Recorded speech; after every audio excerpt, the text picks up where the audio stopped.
Good morning, everyone. Let's stand for the pledge of prayer. Silence.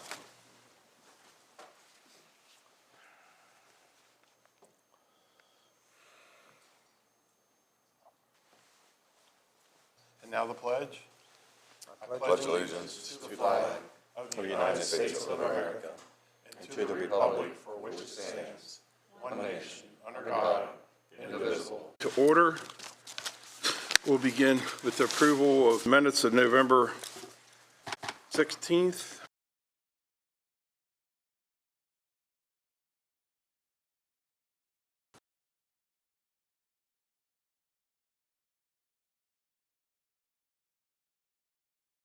That we have in Washington County are doing things associated today with Giving Tuesday. Some have matching donations, some are launching their annual campaign drive today. So anyone who may feel so inclined to give, I know it's also the holiday season, and that's a difficult time for many with holiday shopping, but I have a copy here for everyone. Here's one for you, Commissioner Baker. The Hancock Fire Company and Hancock Rescue Squad, this is kind of a joint request for property that they own together, has been working on a project at their fairgrounds, or their picnic grounds, I believe is what they call it, where they have some fundraisers throughout the year. And they're in the midst of a project to really upgrade what they have now, including some handicap parking spaces, walkways, parking lot, well, I have a copy of their letter here for all the commissioners. So I know back in August, we had approved a contribution to the Clear Spring Fire Company. The Hancock Fire Company and Rescue Squad is now asking for a contribution as well. And I had previous conversations with our county administrator as to where this could come from. I know our contingency fund has been almost depleted. So you had some ideas maybe where we can pull the money from, John? Yeah, I mean, the contingency is one thing. I don't know. I mean, we'll have to look at we can look at some other areas that we could take it from. But I'm not sure how much we have in contingency. I don't know. I'm looking back there at our budget and finance contingency. So we have enough in there for that for right now. So there's enough in the contingency fund if you wanted to do that. Commissioners, you want to do approval for that today? Because it's a worthwhile cause, because they're going to use it to raise funds, correct? That's right. Any comments or a motion for it? Well, I would like to make a motion then that we approve the funding request in the amount stated, $35,823.49 for the Hancock Fire Company and/or Hancock Rescue Squad, whichever entity has to be the recipient of the funding, for their project to come out of contingency fund or an alternative fund if county staff feels that would be better. Okay, is there a second? Second. Okay. Any further discussion? All in favor, say aye. Aye. Thank you very much. Thank you. Commissioner Keefe, That's all I anything have. else? Thank you very much. Commissioner Burkett? I hope everybody had a great holiday, and just wanted to thank all those who reached out to me and dealing with COVID, and was definitely an interesting experience. My wife and I both received the monoclonal antibody therapy at Meritus. And after that treatment, I started feeling better within about 24 hours. And I'm just echoing what Commissioner Baker said a few weeks ago about the staff out at Meritus. You know, they were very respectful and kind, and even though you could only see their eyes, you could tell they were smiling under their masks. And so, but then upon my release from quarantine, I participated in the Educator for a Day program at Clear Spring High School and Eastern Elementary School. At Clear Spring, I sat in on Mr. Gildersleeve's algebra class, and although I didn't understand a thing he taught, it was interesting. You could tell he had a passion for his students and for teaching. When I was in school, algebra was an elective, and so anyway, and then I went over to Eastern Elementary for the rest of the day, and that was a little bit of a different experience. I sat with several teachers and administrators who expressed their concerns over the recent school board meeting where a teacher had spoke about some of the difficulties in their job, and hopefully maybe we can work with the school board in resolving some of them issues. By the way, if you have a child in Miss Dykey's 5th grade class, there at Eastern Elementary, Your kids asked a lot of great questions and hard questions of me, I might say.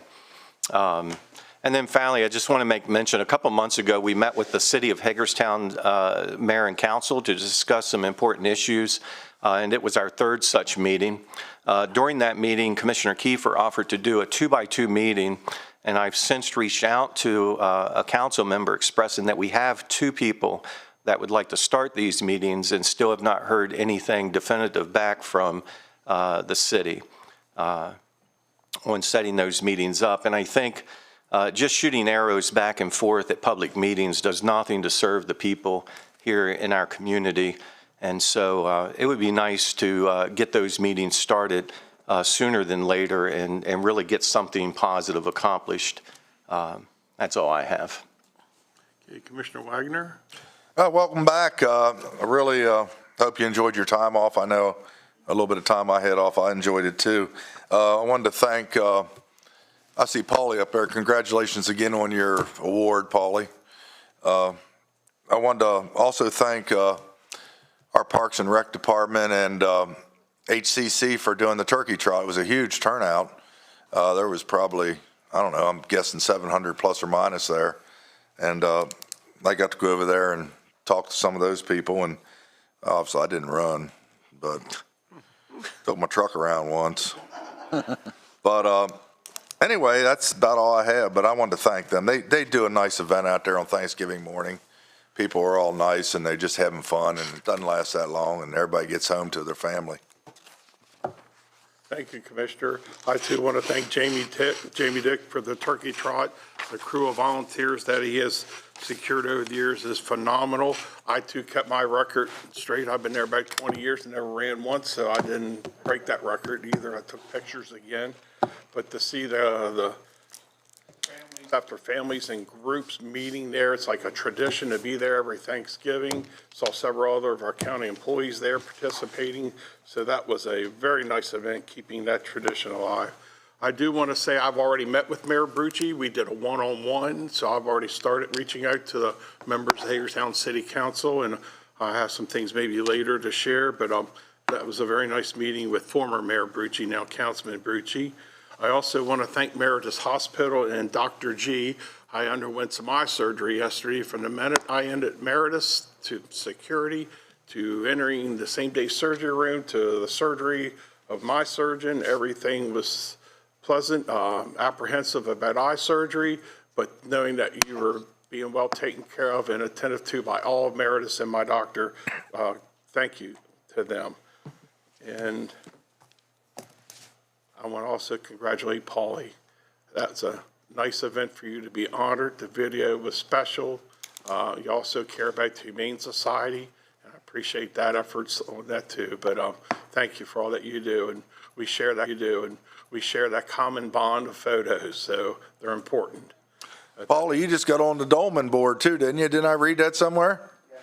Congratulations for that as well. Thank you, Commissioner. All right, with that being said, we'll start with staff comments. Susan Buchanan, I have you down listed.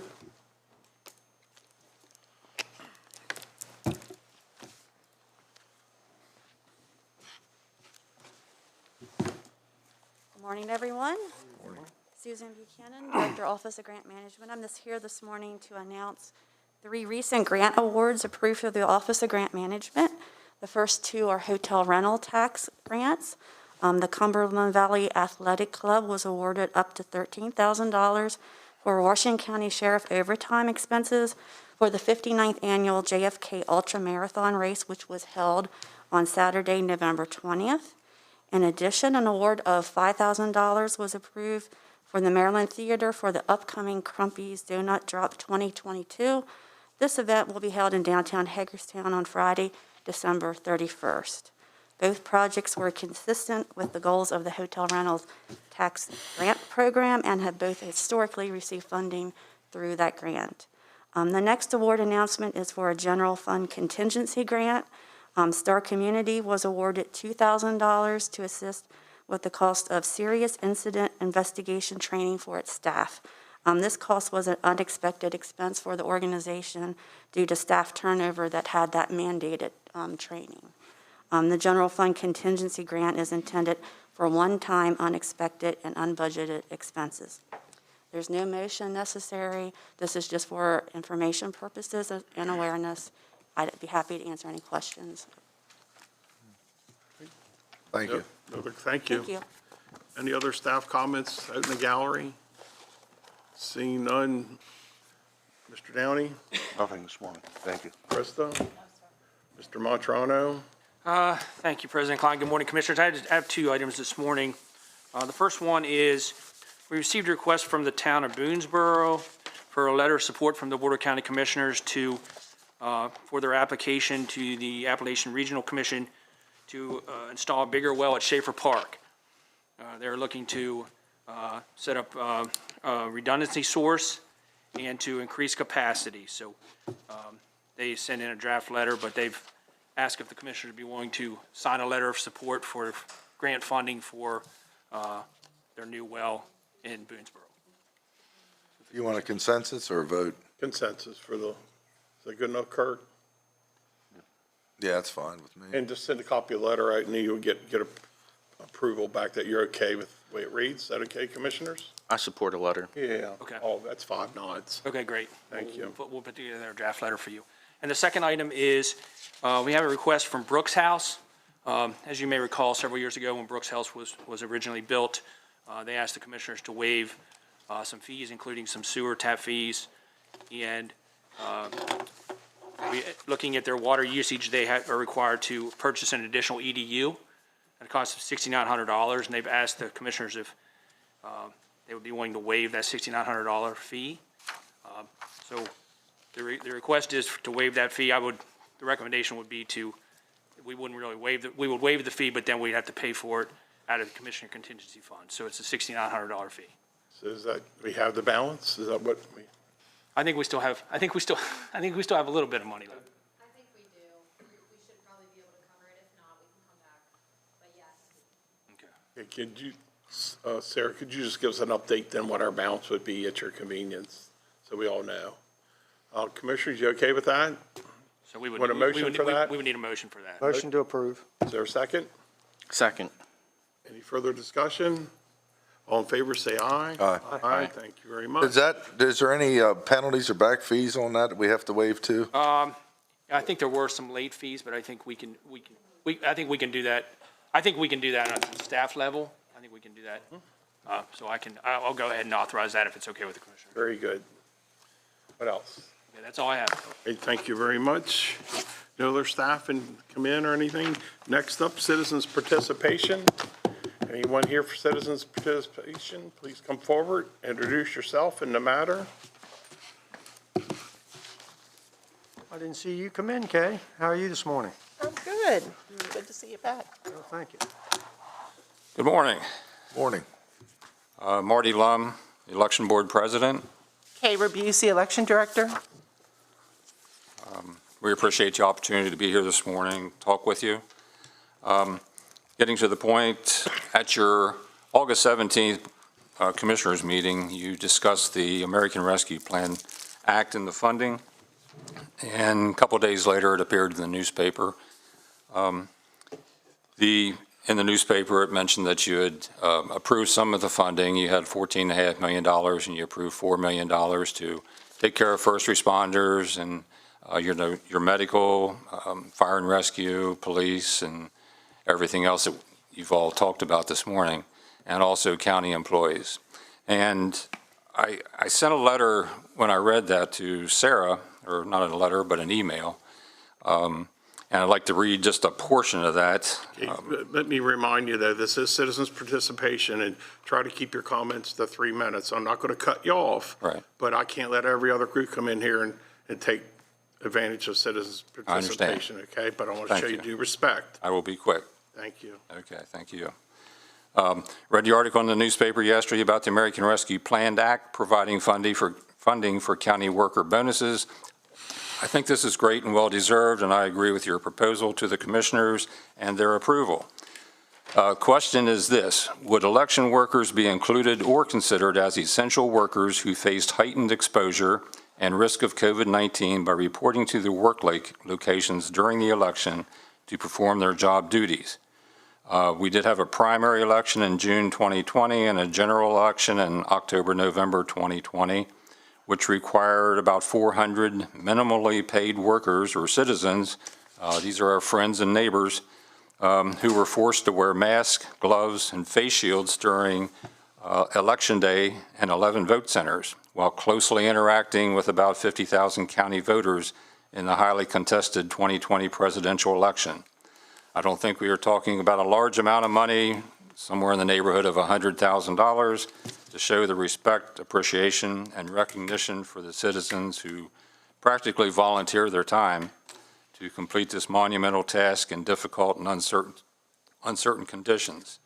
I know you all have talked and discussed premium pay for employees and people in the county who went above and beyond for COVID-19. After or during this past couple months, Kay and Barry have talked to Commissioner Kiefer, Larry Etchison about premium pay, the formulas that were used in determining those amounts. Kay recently submitted a request to place us on your agenda so that we could talk to you all about this, and it was denied with, I don't remember an explanation, but I didn't hear an explanation. What we're here today is we're requesting that you place us on your agenda so that we could have a discussion somewhere in the very near future. That being said, the Board of Elections always appreciates your past, your present, and your future support. You know, you've been very kind to us. You've been very, very supportive. And you know, we don't want to do anything to upset that balance. But Kay, you have anything? Thank you for this opportunity. We all know the 2020 elections were very challenging, and we are just so proud of our workers and election workers and staff that just rose to the occasion. We are thankful that they were willing to put on masks and gloves for 15 hours to process those 46,000 in-person voters. We had to have those polling places open, and I am just so thankful they were willing to step up and do that. And if there's any way that we can show them through premium pay just how much they mean to us, that would just go a long way, I believe. And that's why we're here, just to ask. Thank you for allowing us to speak. And if we could be on an upcoming December board meeting to talk about this more, we would just really appreciate it. Thank you. Okay. Thank you very much. That being said, as a member of the board, election board, do you have any questions of me regarding anything in the past? Okay. Thanks for your time. Thank you very much. Appreciate your time here. All right, continuing with citizens' participation, is there anyone else in the audience? Thank you for wiping that down. Appreciate that.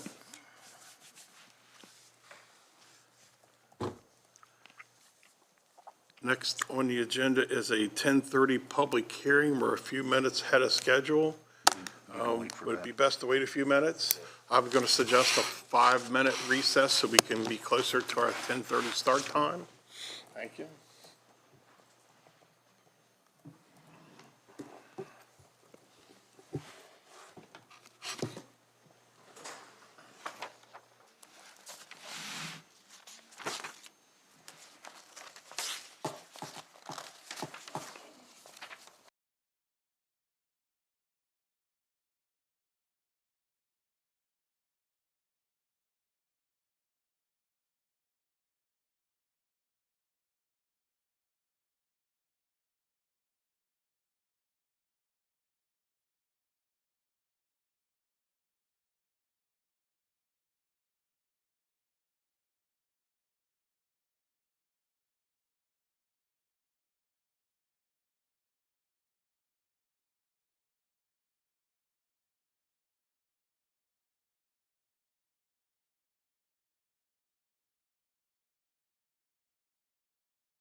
application for zoning map amendment RZ-21005. The purpose of this hearing is to hear public testimony concerning the matter. The procedure is as follows. One, we will have staff introduce the matter, after which the hearing will be open for public comment and testimony. Each speaker will be given a maximum of 3 minutes to testify. Two, after everyone who wishes to speak has done so, the hearing will close. The commissioners may then discuss the issue and take any action that they deem appropriate, including adoption or rejection of the proposal, or they may take the issue under advisement and deliberate at a later matter. Folks, would you introduce yourself and reintroduce the matter? Good morning, Commissioners. My name is Travis Allen, Comprehensive Planner at the Department of Planning and Zoning. Good morning, Jill Baker, Director of the Department of Planning and Zoning. And again, so we are here for piecemeal rezoning map amendment RZ 21-005. The applicant, Sharpsburg Pike Holdings LLC, is looking to establish a new mixed-use district at 10319 Sharpsburg Pike, approximately a third of a mile south of the I-70 interchange between Colonel H.K. Douglas and Poffenberger Road. So this would be a new mixed-use district established atop the existing highway interchange-based zoning. The purpose of a mixed-use district is to allow greater design flexibility than is permitted under conventional zoning. The zoning ordinance defines the mixed-use commercial district that the applicant is looking to establish as one in which is designed to permit a mixture of residential and limited commercial uses to provide goods and services necessary to the neighborhood according to a pre-approved master plan. A mixed-use district is established as a floating zone, and therefore certain conditions must be met in order for that zone to be applied to the parcel. Those are defined in Article 16 of the zoning ordinance. They include the location of the property. It must be adjacent to adequate roadway facilities to serve existing as well as traffic generated by the proposed development or be brought up to that standard. The site must be served by public water and sewer facilities and comply with the requirements of the adequate public facilities ordinance. The ordinance also specifies permitted uses and densities allowed within the district. In a mixed-use commercial district, those include a minimum of 2 types of residential units, 15% of which must be multifamily. In a district such as this, again, which has a base zoning of highway interchange, they are allowed up to 70% of the site to be devoted to commercial uses. There's a requirement for 5% of the site to be devoted to open space uses, and there's a maximum permitted density of 12 dwelling units per acre, except in high-rise structures. The applicant must also submit a concept plan as a part of these proposals. That concept plan specifies things such as the location of uses, such as the number and density of residential uses, the square footage devoted to commercial uses, where the open space is to be located. The concept plan must also account for the compatibility of their proposal with the surrounding neighborhood so that it will fit with the existing character of the neighborhood. The plan also accounts for various other things which are outlined in the staff report that is a part of your agenda materials, such as historic sites in the district, the amount of water and sewer that they're going to be using as a part of the development, as well as other considerations. There are design standards that they must meet as well in the ordinance, things like a comprehensive and cohesive pathway system so that some trips made within the development can be served by non-motorized means, and it also indicates that commercial uses should be primarily to serve residents of the development. So further information is kind of outlined on those basic criteria within the staff report. Before turning things over to the applicant, I kind of just wanted to bring up a couple of headline concerns that were noticed by staff as well as reviewing agencies and the Planning Commission during their review of this application. Those concerns principally revolved around the adequacy of public facilities to serve this proposed development. Probably the largest one would be the adequacy of schools to serve this district. At their October meeting, the Planning Commission did unanimously recommend for denial of this proposed application, principally due to the inadequacy of the capacity to serve students generated by this proposed development. So as a typical development, this would be subject to the requirements of the adequate public facilities ordinance, and it would have to meet those school capacity requirements. As of the September 2021 enrollment report, which is the most recent that we've gotten from the Board of Education, the South Hagerstown High School District, which this development feeds into, is currently at 114% of state-rated capacity. The middle school, E. Russell Hicks Middle School, is just under 100%. When accounting for pipeline development, so that's existing developments that have been subdivided and are actively pulling in permits that feed into this school district, South Hagerstown High School District is at 122% of state-rated capacity, and the middle school is at 121% of state-rated capacity. That 120% number is kind of a key number in the adequate public facilities ordinance because that's the cutoff at which the applicant can automatically use the alternate mitigation contribution to meet their school mitigation requirements. Once that cutoff is exceeded, they have to come to an agreement with the Board of County Commissioners and Board of Education to develop a school mitigation plan. We'd also point out that in the 2021 Washington County Public Schools Educational Facilities Master Plan, which was just released in June, the plan states that South Hagerstown High School is projected to remain over capacity for the foreseeable future, and it explicitly states that WCPS does not currently anticipate the ability to add a comprehensive high school in the next 10 years. Other remedies that could potentially solve this situation, such as redistricting, are unknown at the present time and not currently proposed for this school district in that plan. We would mention too that Washington County Public Schools did express concerns over capacity in that district during the preliminary consultation phase of this development's review, and they noted there are several large developments both in the city and county feeding into this school district, which will continue to kind of exacerbate this issue. The applicant's justification statement doesn't make it clear how they would address this issue.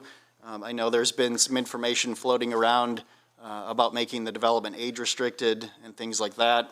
The only thing I would say at this time is that that is not the application that was delivered to staff, routed out to agencies, commented upon agencies, and so had we had that proposal put before us, agency comments as well as staff comments would have been different as a result of that. Besides schools, the only other major concern that we have relates to the availability of public water to this site, and it relates to Hagerstown's medium range growth area. The availability of public water would not at first seem to be an issue at this site. It does have existing water service according to the city of Hagerstown. It falls within the city's medium range growth area, and it has an existing service designation in the county's water and sewer plan. The issue with the availability of public water, which you probably heard in relation to other recent developments proposed in the county, is that the city's medium range growth area boundary is based upon the existing zoning classifications. So were this property to be rezoned for a more intensive use, it's not entirely clear that that additional demand would be able to be met by the service provider, the city of Hagerstown. It is a first come, first serve arrangement, so it's very possible that they could serve this more intense development, but that may potentially necessitate bringing in the medium range growth area boundary elsewhere surrounding the county in order to serve this particular development.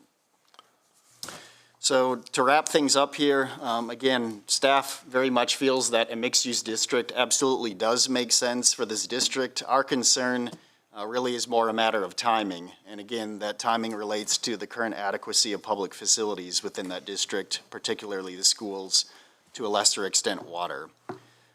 We have received 15 public comments in relation to this proposed rezoning, all of which were opposed and all of which related to various adequate public facilities concerns.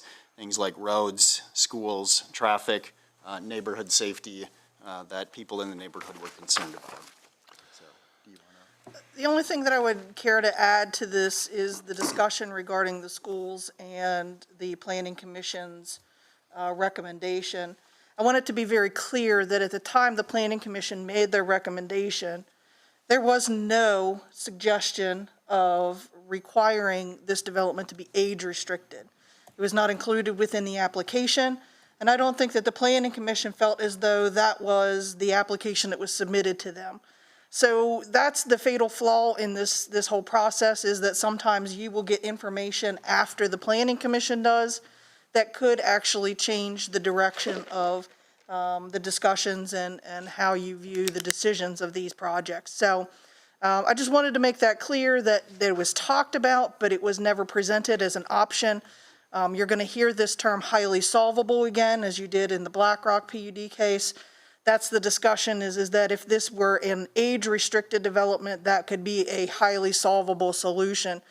I would caution the commissioners that if they do find that would be a route they would want to take, you should probably make that a condition of your approval if that would be the direction you would want to head with that. The other option that you have, since the Planning Commission did not have this information available to them at their meeting, if you would like to get a better indication of whether the Planning Commission had other issues or would like to change their mind about their recommendation, the issue could be remanded back to the Planning Commission based upon the new information that they provided to you after the public information meeting presented by the Planning Commission. That's really all I wanted to add. I just wanted to make very clear that the Planning Commission's decision was based on information not in front of them that you now have in front of you in terms of the school capacities. I have nothing further to add. Thank you. Can I get a clarification question, Jeff? Is that all right in public hearing? Wait. Well, go ahead, real quick. Just quick, as simple as you can make it. It was approved prior for what? I know what they're asking for. What could have been there before this? The highway interchange zoning is what applies now. That is a Right. commercial zoning. It's mostly like a retail sales. So it was highway interchange before, now it's mixed use? No, it is currently highway interchange. is. They're asking for the Mixed use, right, okay. So the difference would be now we're getting into the school Going issues. from commercial to residential. Yep. Gio, I do have a question. You just mentioned that additional information has been provided since the decision was unanimously recommended denial from our Planning Commission. That's not acceptable, though, at this point in time, right? There's really no statute against it at this Well, point. the reason I ask, because when they close a public hearing, It was not a public hearing. Number one, Okay. I have to say that. It is not a public hearing. It is a comment meeting. So we take public Okay. comment and then they make their recommendation. okay. As far as the hearing process goes, technically, once we accept a rezoning plan, we will accept public comment up until the point where the commissioners Gotcha. close their public hearing. So the public could have, The public still can read it. It is Gotcha. part of the documentation, absolutely. and that was my concern. I wanted to Yes. make sure that the Yeah, public that has was. been available to the public. We posted that to the website, and that is available. Okay, thank you.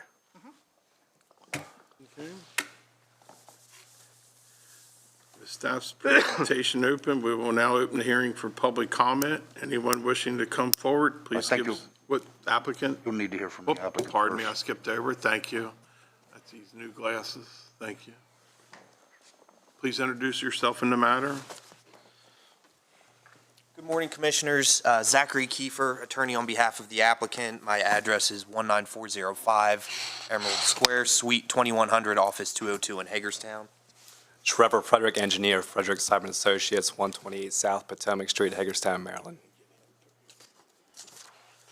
So I'd like to follow up, Travis and Jill, teed up everything nicely. It's in your packet as far as, what we're asking for. Our justification statement is, I'm not going to rehash that for the commissioners and everyone, but just a few points to highlight and hit on here. Commissioner Wagner, as you mentioned this and brought up in the question, this is currently zoned HI, highway interchange, so it's already contemplating a lot of commercial uses, and included in those commercial uses are hotels, and which include regular hotels and extended stay facilities as well. And I know there was a lot of concern as far as the neighbors at the Planning Commission meeting as far as it seemed the overall development, but I think we're sort of talking about the same thing. as far as a hotel versus an apartment facility goes. I mean, structurally, you know, whether it's an extended stay or we've got tenants there on year leases, I would imagine any objection it would be more objectionable to have the hotel backing up to a residential subdivision like that you see there to the east, as opposed to a multifamily apartment complex. There are some townhomes contemplated as well as per the code.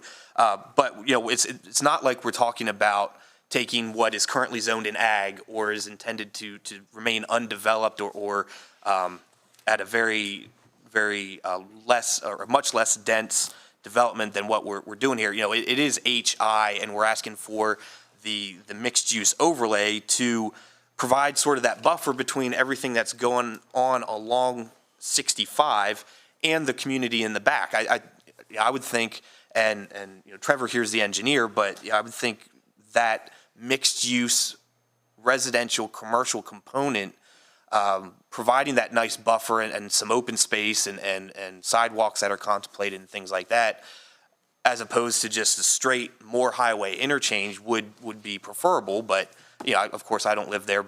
My point being, though, yeah, we're not sort of talking apples and oranges here as far as the request. There are certainly some concerns about the APFO that Travis and Jill touched on, but as Commissioner Baker brought up, and I think Jill explained, but the current comment and period for receipt of materials is still open until the meeting is closed today. So we had initially and sort of lightly touched on the fact that an age-restricted 55-plus community could work in this situation if that was the way that the county wanted to go. But prior to that public, or the Planning Commission's public meeting, Trevor had been in front of the Planning Commission. Nothing was mentioned as far as it needing to be 55-plus age-restricted to that point.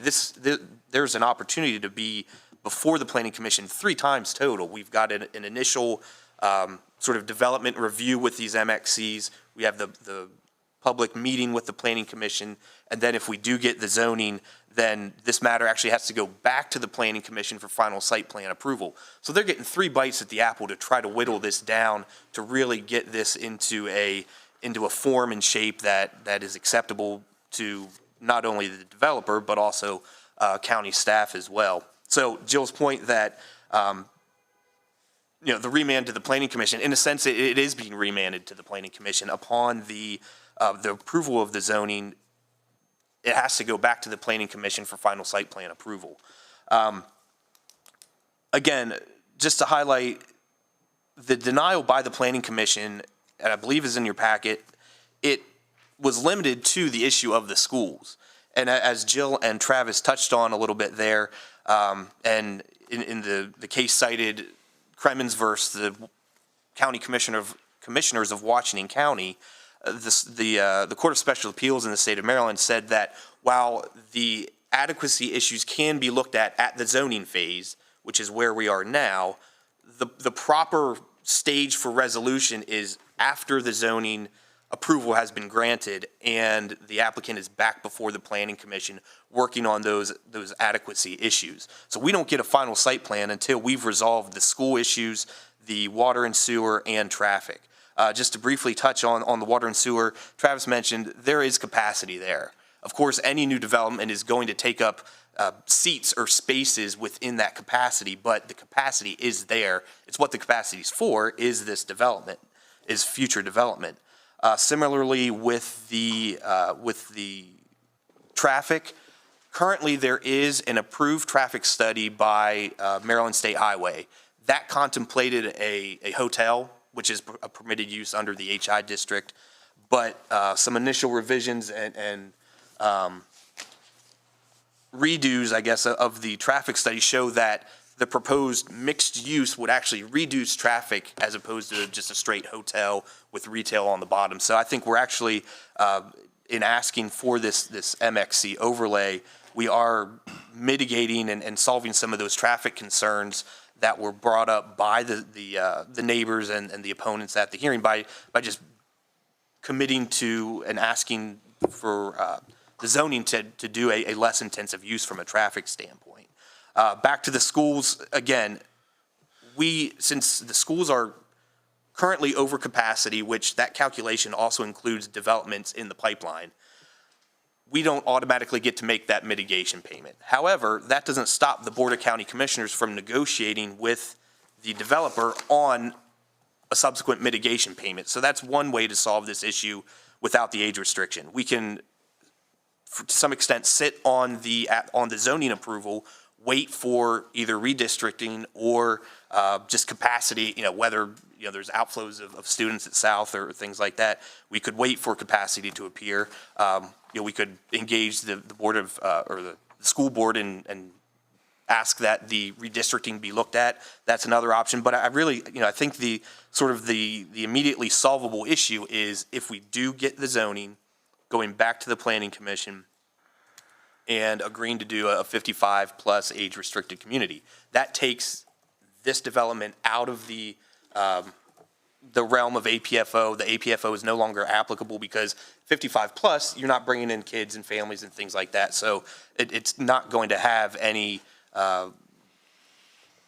introduce or add any stress to the school system there. So again, you can look at the Kremens case, but I believe the applicant has provided 4 methods to resolve this issue with APFO. So to the extent that this should get struck down at this stage, or we get denied the zoning request at this stage, I think it is premature and certainly counter to Maryland law at this point. Travis mentioned, and you'll see in the materials, that this proposed MXC overlay, it does meet all the criteria. And this comment and this conclusion that this is the wrong place or not the correct timing, if that's the development criteria in Washington County, it's going to be very difficult to get anything done if we're sort of waiting around for a theoretical right place, right time. It's also, I think, important to note that there are no other MXC commercial overlays in the county at this point. This would be the first one. So I think it's academic at some point, or in some way, to say that this isn't a true reflection of the MXC district, because we haven't seen that in practice. Again, if not now, when? If not here, right? The underlying zoning is in place. We're right next to 65 and 70, then where should one of these mixed-use districts go? Yeah, I think this is the right place, the right time. I don't need to tell the commissioners that we're seeing an influx of warehouses, an influx of commercial development. Well, those folks need somewhere to work, to live, and why not here in the county? This provides, there's certainly a housing supply shortage, and I think this could go a way to offer some relief to that. It provides a different type. We're not talking about a big tract of single-family homes here, but it offers a different type of housing, and there is certainly a need. All you have to do is pull up the insert in the Herald Mail to see what the prices are going for. That there's, and anecdotally, there's certainly a supply shortage. So I think this could go a long way to relieving that as well. That's really all I have. Again, the underlying zoning, the HI underlying zoning, it permits uses in the BL, BG, PB, and ORT. So that's anything from local, local stores, business general uses, are more intense, and we can get into the OR uses of labs, chemical facility, biological hospital. So to the extent that this MXC overlay would produce a sort of an unwanted or undue burden on this parcel in this district, I reject that assumption, just on the fact that we could propose a hotel or something of a more intensive use tomorrow without any sort of request or zoning approval needed. It's just part of the final site plan approval. So I think this MXC zone, again, it provides a good first option, a good first placement of this MXC. I think the location is ideal, and we're able to solve the issues as far as water and sewer, traffic, and the schools. So from a public facility standpoint, we hit all those boxes there as well. And with that, I'll turn things over to Trevor if he has any. I do have a question for Trevor real quick, just a clarification question real quick is, so we know what can happen at Highway Interchange what it is now. It's going to be totally commercial. Trevor, how many, and 55, correct me if I'm wrong, nobody under the age of 18 can live there permanently, correct? Correct. Okay, so we wouldn't have anybody probably of school age living there. How many homes would you anticipate if it was a 55 community? How many homes? Yeah. So we have 110, 105 units proposed here. So we're looking at, Would you be able to put more as a 50, I mean, would there be more? I'm just trying to get a grasp on how many, we take away Highway Interchange, do mix, how many homes are going to be there? And probably right now I'm thinking 55, how many homes would be there? well, we're proposing 105 apartment buildings and 6 or 7 townhouse units. So you're totaling 111, 112 total units for people to live. But the townhouses wouldn't be necessarily 55. The whole thing would be 55. 55? Okay. Yes. And you'll see from Trevor's concept plan, we're also restricted, obviously, by the acreage, the stormwater management, and some of those infrastructure requirements, as well as parking too. So to sort of glom on or add on anything more than the proposed number of units now, I'm obviously not the engineer, but it certainly looks tough to me to add anything more in there. Yeah, the way it's currently configured is pretty much maxed out as far as number of units that are going to be in this development.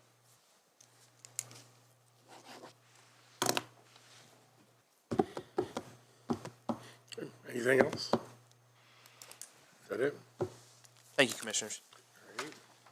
Thank you. And I'm sorry, did the letter make it into your packets that we provided from the developer stating that they would in fact go with the 55 age restriction? I didn't see it, but that doesn't mean with the packet that big that I didn't miss it either, so. Okay. Thank you. We'll now open the hearing for public comment. Anyone wishing to testify, please come forward, give us your name and address, and tell us what you'd like to know. Anyone in the front row? Thanks for wiping that area down.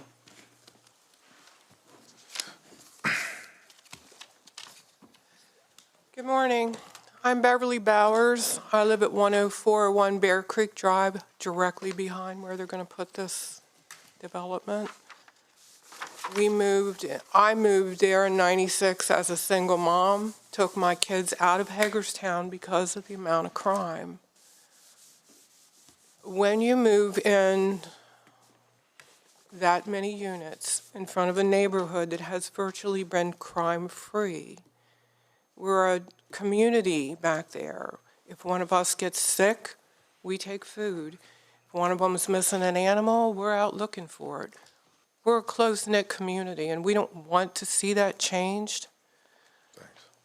Walmart alone has changed the dynamics of our neighborhood. We see people walking through that we don't know.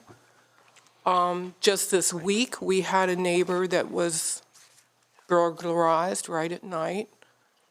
They went up, jumped her fence, went in her back door, smashed it in, took a gun, took a safe. We've never had that happen. So just the shopping dynamics of what's went in has changed the dynamics and the safety of our neighborhood. And again, we have, and we do look out for each other. We have good neighbors. We don't want to see that change. That development is going to change everything for us. And when he says about putting 50 or older units in there for 50 people or older, I can tell you right now, I know most of the 50-year-olds that I know have children that they're keeping for their grandchildren because the parents aren't fit to take care of them. So when you say there's not going to be children in those units, believe that there will be children in those units. There has to be, because somebody's going to take care of those children.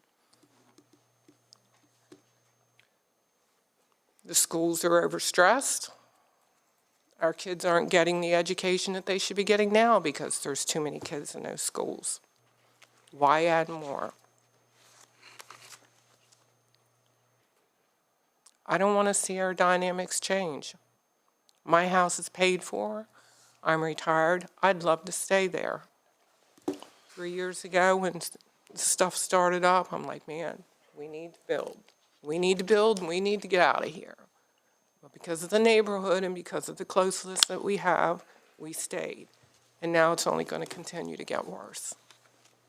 And it's not just for me. It's for all those people back there, everyone in those homes. People that have bought and mostly paid for their homes. The development's 20 years old. Most of those homes are paid for or getting close to being paid for. And we don't want to see our neighborhood change. And we know what's coming because we're already getting a taste of it from all the building that's going on now.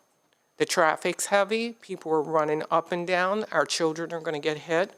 There's no lines in our traffic. You know, it's two-way on every street. There's no lines. You got to be afraid to send your kids back on the trails that we have. We have an association due that we pay. We have a basketball court. You go down there, you don't know who these kids are that are on this basketball court. You got to be afraid to send your kids down there. The dynamics of our neighborhood is changing, and their development is only going to make it worse because a lot of it is going to be Section 8, and nobody wants to say that, but it's going to be Section 8. And I was a detention officer at the jail. I know what's in our city. I know who's in our city. And I know what goes on in our city. And it's not good. And nobody wants to wake up at their eyes. You just want to build it and put it in where people have moved to get away from Hagerstown. They've moved to the outskirts to get away from Hagerstown, to get away from the crime. The shots fired every night. You all know there's shots fired every night, and I don't want to see it in my neighborhood. And Section 8's going to bring it. Section 8 will bring it. You couldn't figure it out. What was it called? Up where Mandy was? West End. The West End. What was that development called? You were going to mix in homeowners and you were going to have your tenants. My daughter was up there, bought a home and mixed in with that neighborhood. And within 2 years, her neighborhood was blown up with bullets, and she sold her house and moved out in the country. Ma'am, could I get you just to sum up? I don't want to rush you out, but could you just do a summary? Sum it up, it's going to bring crime. It's going to bring crime. It's already bringing crime. And it's not even here yet. We don't have to make it worse. And we don't have to make it worse, especially when we don't have room for them in our schools, in our water system. So why would we approve this? Thank you for listening to me. Can we Thank you ask very much. questions? Is that, Pardon me? can we ask a question? Well, I'd rather wait to see if you want, but we normally don't. We were here to listen, but if you insist, go ahead. I would just be curious how you would feel about a hotel going in there. I'd much rather have a hotel because they're not permanent All right. people. That's all. All right, have thank you. business Appreciate people that. coming in Brief and- us. Thank you. Everybody come down to the hotel going to school. If he's going to testify, you need to. Yeah, okay. Is there any other citizens who want to come forward? Anyone else? Okay. Do I need to give the applicant, okay, the applicant can come forward for a rebuttal? See this? Very briefly, Commissioners. See, this needs change. None of that is listed in that at all. What I'm just. Just real quick, I don't know how any uptick in crime can be attributed to a development that's still in the conceptual phase. Again, if they're fine with the hotel, I just want to remind the the neighbors that this includes extended stay hotels too.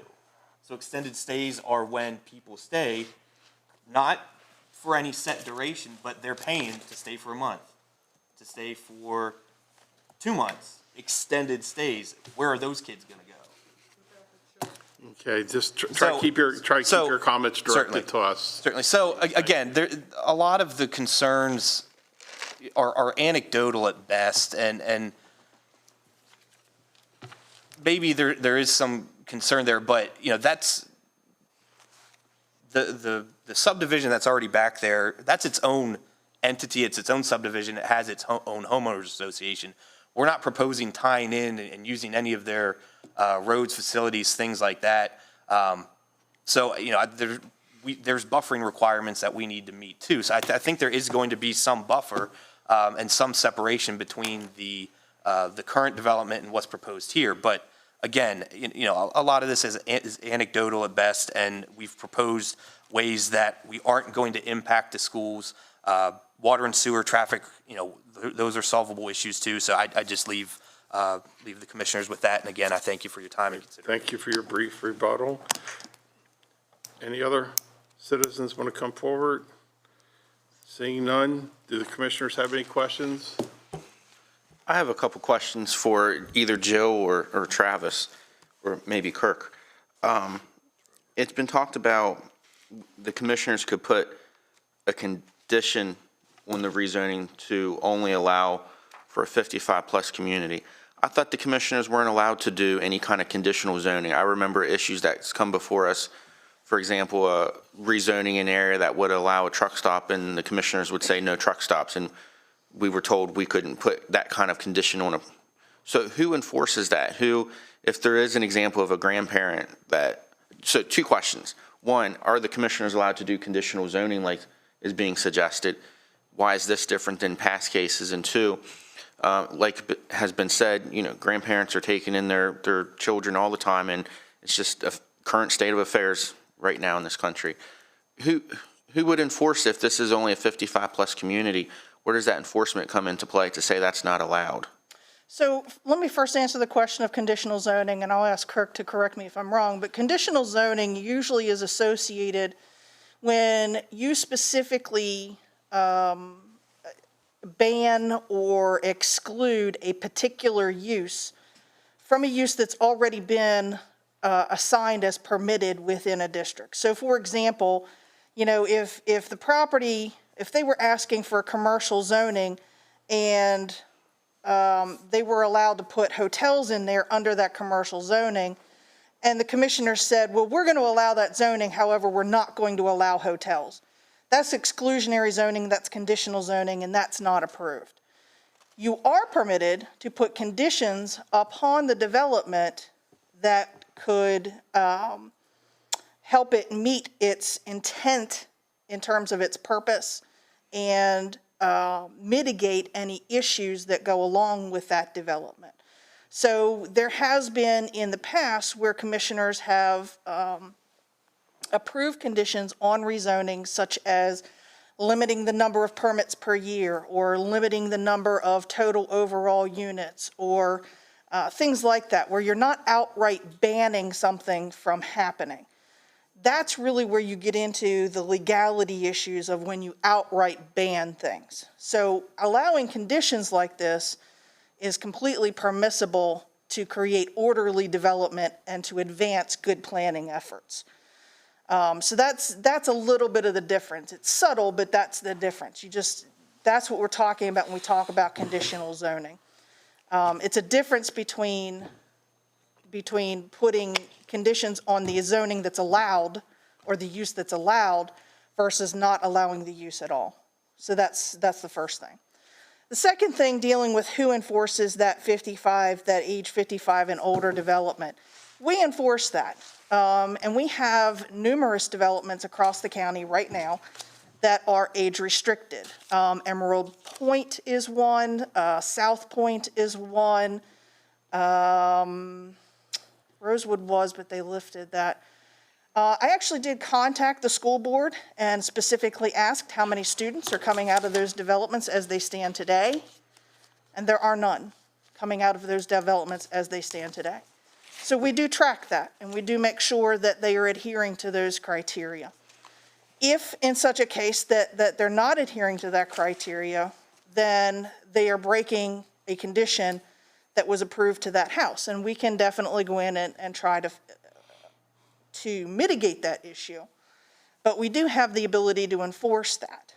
And we do to some degree. But like I said, for the most part, these things to this point have been self-regulating and they have worked.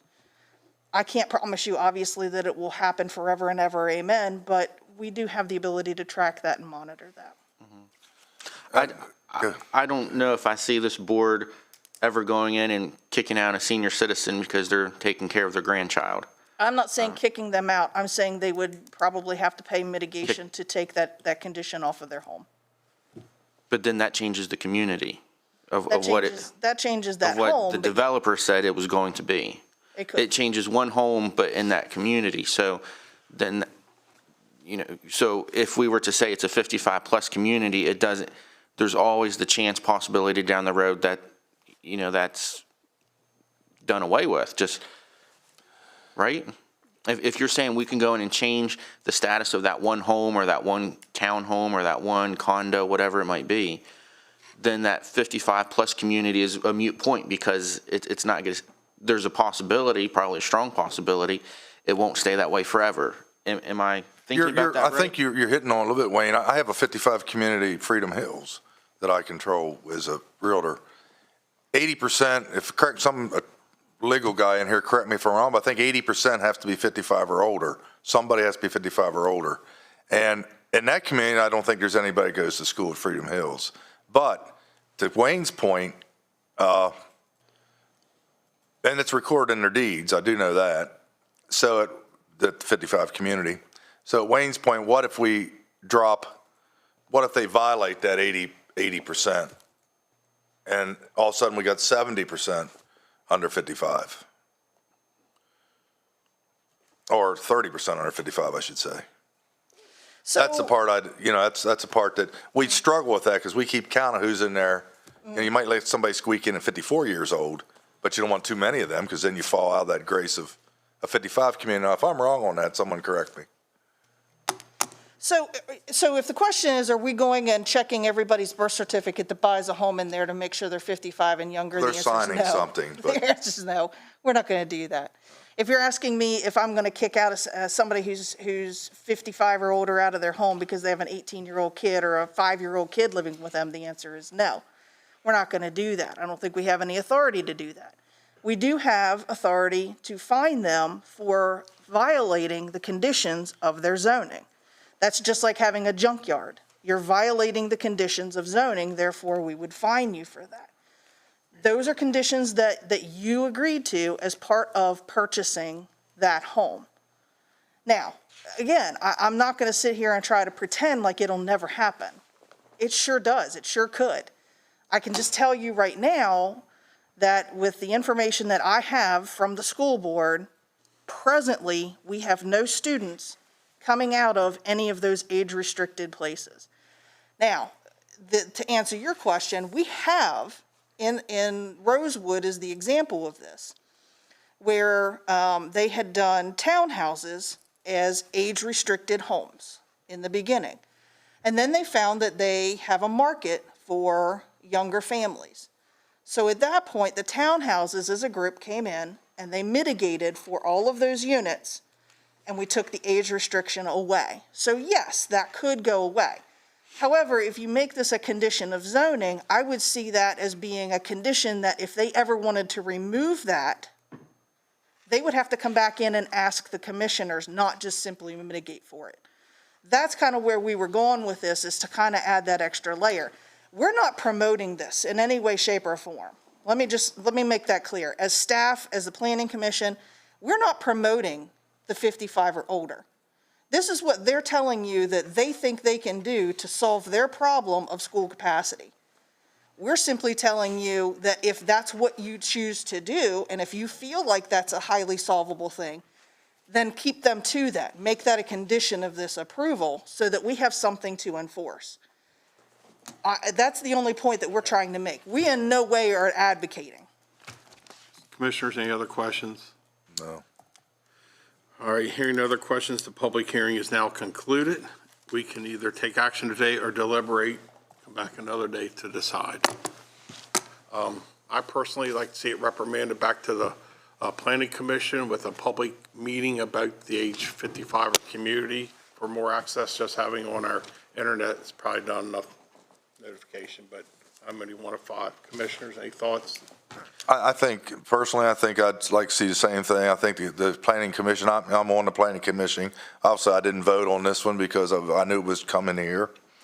I would like to see them that's a big piece of missing information that I think the Planning Commission deserves to hear and see how they dissect that and what they come back with. I agree. I would like the Planning Commission to review it and kind of focus in on that 55. That's what's being reconsidered by them, but just all the nuances that go along with the 55-plus community. Commissioners, Burkett, Baker, thoughts? Okay? There we go. Thank you. Next on the agenda, utility vehicle purchase/replacement. President Klein, I just want to let you know that agenda item has been pulled from today's agenda. Okay, do not know. Thank you. Next up, engineering contracts.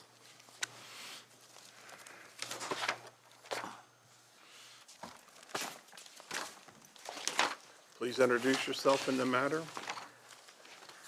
Good morning, Scott Hobbs, Director of Engineering. I'm here to recommend the board approve federal aid bridge design contracts for several projects included in the capital improvement plan that will exceed $50,000. The bridge projects are Halfway Boulevard, Roxbury Road Bridge, Crystal Falls Drive Bridge, Keedysville Road Bridge, and Gardner Road Bridge. Several bridge projects use federal funding, 80% federal share, 20% local. And this request will move engineering and design forward as planned in the CIP. County utilizes the Maryland Department of Transportation, State Highway Administration, and open-ended engineering design contracts for federal aid bridge projects.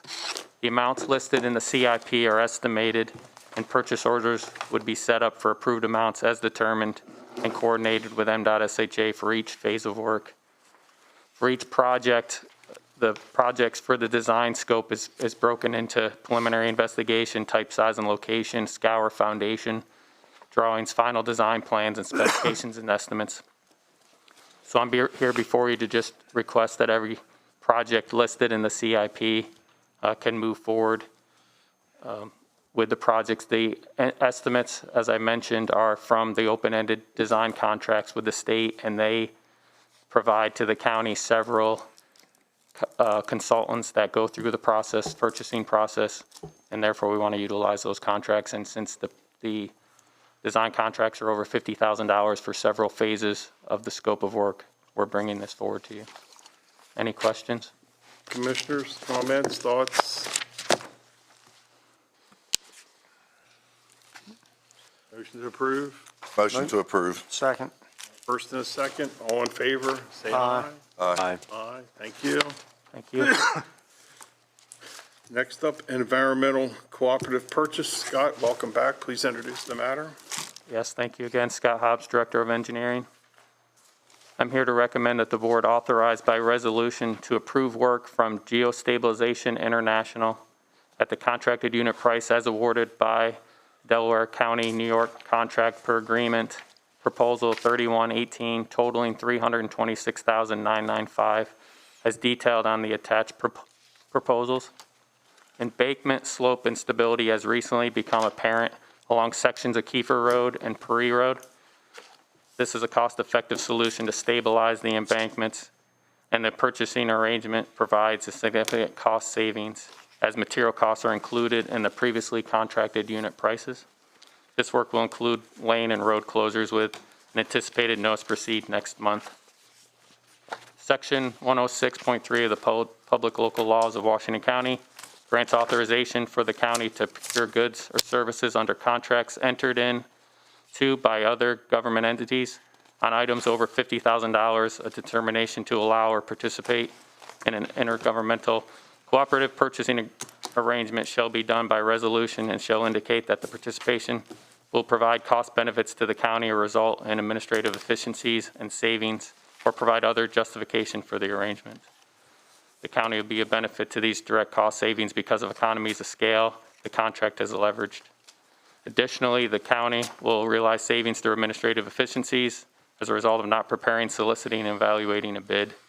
Utilizing this contract and eliminating the county's bid process will result in an administrative cost savings for county departments.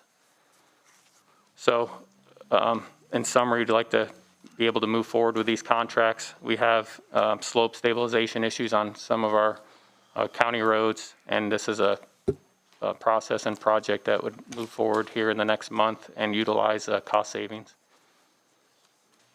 Commissioners, thoughts, comments? Motion to approve. Second. First and second, any further discussion? Just a question, on Prairie Road, is that part of the damage that was caused when we had the severe flooding, I forget what year, but several years ago, that mainly hit South County? Is that part of the same damage? No, I believe it's a separate instance over the years. There's traffic barrier along these portions of the road that we can visualize that we're losing the slope, and there's instability in those sections. Okay. But rain and, and constant travel across the road in some of these steep, as you realize, are both western county roads, have steeper slopes, and this is just to the issues that our highway department identified as needs to be corrected, and we're moving forward. We believe this is a cost-effective solution to do so. Okay. Right. Commissioners, any other questions? Motion to approve? We did. Second, done. All in favor, say aye. Aye. Aye. Thank you very much. Thank you. Next up, intergovernmental cooperative purchase. Brandy Zane, please come forward and introduce yourself and the matter.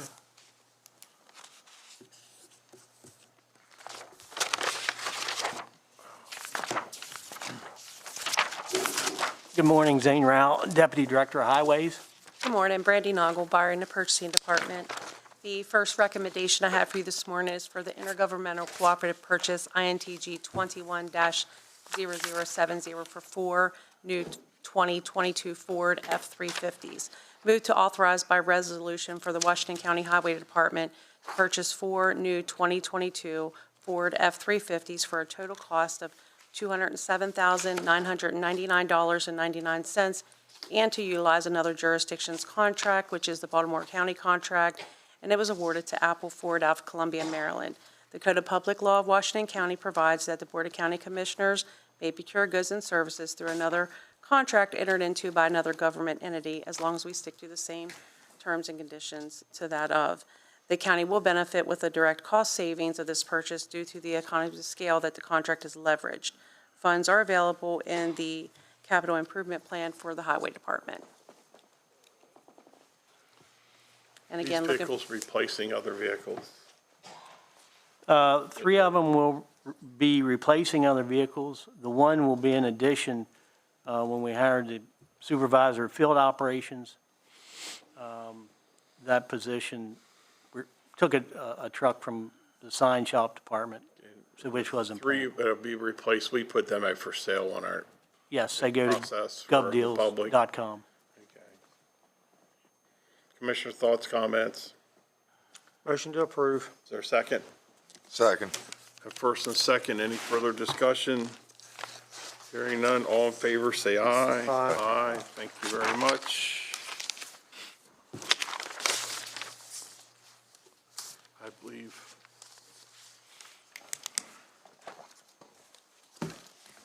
Next, contract award, industrial equipment lease. Please Brandy introduce Nagel. yourself in the matter. Brandy Nagelbauer for the Purchasing Department. Morning, Commissioner. Danny Gibson, Deputy Director of Buildings and Grounds Facilities. Zane Rao, Deputy Director of Highways. The last recommendation I have for you this morning is for the contract award PUR 1514, industrial equipment lease purchase and trade-ins for various county departments. Move to award the bid to the responsible bidder with the lowest bid as indicated below. This is also contingent on the final approval of the lease agreements from the county attorney's office.